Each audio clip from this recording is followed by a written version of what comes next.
Fake Ukraine PM rea.ssures Guam missiles we sold to North Korea are too faulty to fly. Comics Vladimir Kuznetsov and Alexey Stolyarov called the island's leader to admit Ukraine had sold missiles to North Korea but reassuringly promised that they were too faulty to pose any threat. The pranksters said, "The missiles sold to North Korea are of a very poor quality. They will not be able to reach Guam. I am very familiar with our missiles and rest assured that no Ukrainian-made missiles will reach their targets." The plan comes after Donald Trump publicly asked whether Ukraine had supplied rocket technology to North Korea. Guam Governor Eddie Calvo, who appears very pleased to be speaking to the world leader, is shocked to learn about the fictional missile sales. Mr. Calvo said, "Oh my. That is unfortunate, and again we are hopeful now that maybe the flow of any type of armaments to North Korea will be halted." After hearing the faulty missiles pose no threat to his island paradise, the relieved governor greets the good news. He said, "I'm very glad you've been able to be very clear that the technology and capability of these missiles are insufficient for Guam. And again, thank you." Mr. Calvo went on to congratulate the pranksters for getting money from the North Korean regime, which they told him had been invested in a sweet factory in Russia.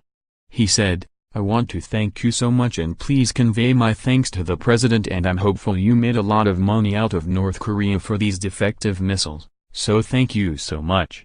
The missile hoax comes after President Trump revealed plans to develop a new nuclear warhead for Trident submarines and to loosen constraints on the use of nuclear weapons to deter Russia, China and North Korea, according to a former official. Special Assistant to Barack Obama on Arms Control and Non-Proliferation, John Wolfson, said a review recommends a new version of the Trident D5 submarine-launched missile to deter Russia, China and North Korea from using tactical warheads in a conflict. The new policy is much more aggressive than that of Obama, who sought to reduce the role of nuclear weapons in U.S. defense. Mr. Wolfson said, "What I've been told by the people who wrote the thing was what they were trying to do was to send a clear deterrent message to Russians, the North Koreans and the Chinese. And there is pretty good, moderate but strong language that makes clear that any attempt by Russia or North Korea to use nuclear weapons would result in a massive consequence for them, and I think that's actually moderate, centrist and probably very much needed." The Nuclear Policy Review, NPR, is the first in 8 years and is expected to be published after Trump's State of Union speech at the end of January.